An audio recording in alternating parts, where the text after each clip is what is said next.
एक व्यक्ति सागर के किनारे टहल रहा था। उसके चेहरे पर शांति थी और वह समुद्र की लहरों को निहारते हुए अपनी ही सोच में खोया हुआ था। अचानक उसकी नजर एक चमचमाती चीज पर पड़ी। पास जाकर देखा तो यह चांदी की एक छड़ी थी जो बहकर किनारे आ लगी थी। वह खुशी से झूम उठा और उस छड़ी को उठा लिया।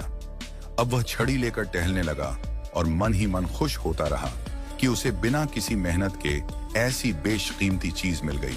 कुछ देर बाद सूरज ऊपर चढ़ आया और गर्मी बढ़ने लगी। उसे सागर में नहाने का मन हुआ। उसने सोचा कि अगर वह छड़ी को किनारे पर रखकर नहाएगा तो कोई इसे चुरा ले जाएगा। इसलिए उसने छड़ी को हाथ में ही पकड़कर पानी में उतरने का फैसला किया। जैसे ही वह पानी में उतरा उसे ठंडक का अनुभव हुआ। वह लहरों के साथ खेलने लगा और छड़ी को भी मजबूती से पकड़ रखा। तभी अचानक एक ऊंची और तेज लहर आई। लहर इतनी तीव्र थी कि उसने उसकी पकड़ से छड़ी छीन ली और उसे दूर बहाकर ले गई। अब वह व्यक्ति छड़ी के बह जाने पर बेहद अफसोस करने लगा। वह तट पर आकर उदास और निराश होकर बैठ गया। कुछ देर बाद उस रास्ते से एक संत गुजर रहे थे।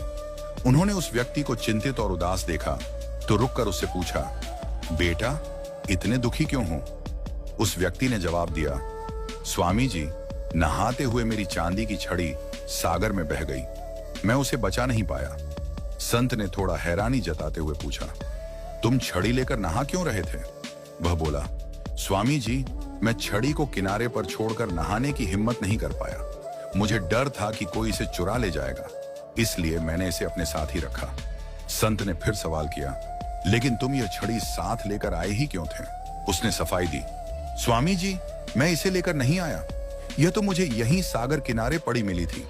यह सुनकर संत मुस्कुरा दिए। उन्होंने उसकी ओर देखा और हंसते हुए बोले, बेटा, जो चीज तुम्हारी थी ही नहीं, उसके खो जाने का इतना दुख क्यों? जब यह छड़ी तुम्हें बिना किसी प्रयास के मिली थी तो इसके चले जाने पर इतना भारी मन क्यों बना लिया? संत की यह बात सुनकर वह व्यक्ति कुछ सोच में पड़ गया। संत ने आगे कहा, जीवन में हमें कई चीजें अनायास ही मिल जाती हैं। ये खुशियां, ये उपहार सब परमात्मा की ओर से होती हैं, लेकिन हम उन पर ध्यान नहीं देते। हम अक्सर उन्हीं चीजों को गिनने और पाने की कोशिश में लगे रहते हैं जो हमारे पास नहीं है।